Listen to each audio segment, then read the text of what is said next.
वरीशा अपने ही बिछाए हुए चाल में बुरी तरीके से फंसने वाली है, क्योंकि बहुत जल्द मुख्तार को भी वरीशा की असलियत के बारे में मालूम होने वाला है कि ये सिर्फ और सिर्फ महमूद के साथ मिलकर मेरे बिजनेस को नुकसान पहुंचाना चाहती है। और वरीशा की सच्चाई कोई और नहीं वहां चलाएगा, क्योंकि वो किसी न किसी तरीके से दानियाल से उसके मामू के खिलाफ सबूत इकट्ठे करवा लेगा।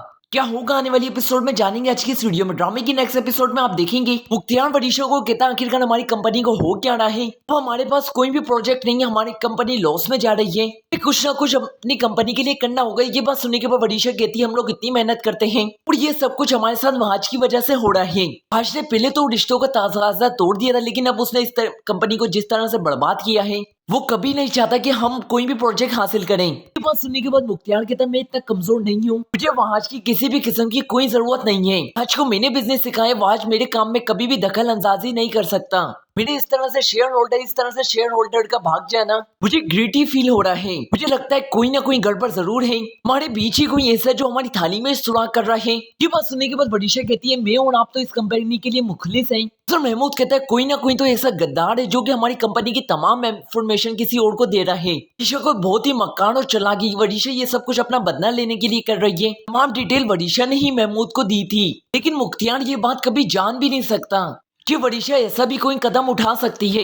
एक बार फिर मुख्तार वरीशा से कहता है आखिरकार ऐसा कौन हो सकता है। उस वरीशा कहती है यकीनन आपका ऑफिस का कोई मुलाजिम होगा। फिर मुख्तार कहता है ऐसा नहीं हो सकता, ये सब मेरे साथ मुखलिस है, एक अरसे से मेरे साथ काम कर रहे हैं, इन लोगों ने आज तक मुझे कभी धोखा नहीं दिया। उसके बाद वरीशा सीधा सीधा वहाज में इल्जाम लगाने की कोशिश करती है। वो मुख्तार से कहती है वहाज भी तो इस ऑफिस में, उसके पास ये तमाम डिटेल्स थी कि उसने तो ये डिटेल किसी और को नहीं दी थी। दूसरी तरफ आप ये भी देखने वाले हैं मेनुन्निसा एक बार फिर महक को कहती हैं कि तुम्हारा कभी बुरा नहीं चाहे, लेकिन तुम मेरे साथ बुरा करना चाहती हो। खुदा के लिए इस घर में मेरे बेटे को सुकून से आने दो।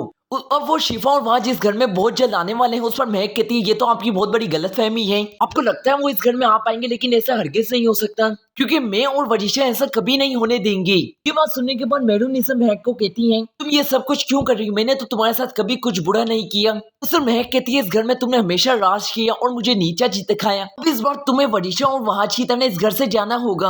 अब हम ऐसी गेम खेलेंगे जिसके बाद मुख्तार तुम्हें इस घर से निकाल देगा। ये बात सुनने के बाद मेनुन्निसा महक से कहती है तुम्हारे दिल में मेरे लिए कितनी नफरत है, मैंने तो कभी भी तुम्हारे बारे में ऐसा नहीं सोचा, मैंने तो कभी भी तुम्हारे साथ कभी बुरा नहीं किया, कभी तुम्हारा बुरा नहीं चाहा, हमेशा तुम्हारा अच्छा ही चाहा। तुम मेरे लिए इतना बुरा चाहती है ये बात मैं सोच भी नहीं सकती थी। उस वक्त महक मेनुन्निसा से कहती है मैं इस घर में सिर्फ और सिर्फ तुम्हें बर्बाद करने के लिए तो आई हूँ और मैं तुम्हें बहुत जल्द बर्बाद करके ही रहूंगी। उस वक्त मेनुन्निसा महक से कहती है ख्वाब देखना अच्छी बात है, तुम अपने ये टूटे ख्वाब तो देख सकती हो, लेकिन हकीकत में तुम ऐसा नहीं कर सकती। तुम्हारी और वरीशा की हकीकत बहुत जल्द मुख्तार के सामने आ जाएगी, कोई और नहीं वहाजी लाएगा उनके सामने तुम्हारी और वरीशा की हकीकत और महमूद की भी। इसके बाद तुम्हारे साथ क्या होगा शायद इस बात का तुम्हें अंदाजा भी नहीं है। उस पर महक कहेगी वहाज को तो वरीशा बहुत जल्द बर्बाद करने वाली है, लेकिन महक बेचारी को क्या पता, वहाज ने तो उल्टा वरीशा के खिलाफ ही सबूत इकट्ठे करना शुरू कर दिए हैं और वरीशा की चालाकियां उसी के ऊपर उल्टी पड़ने वाली हैं।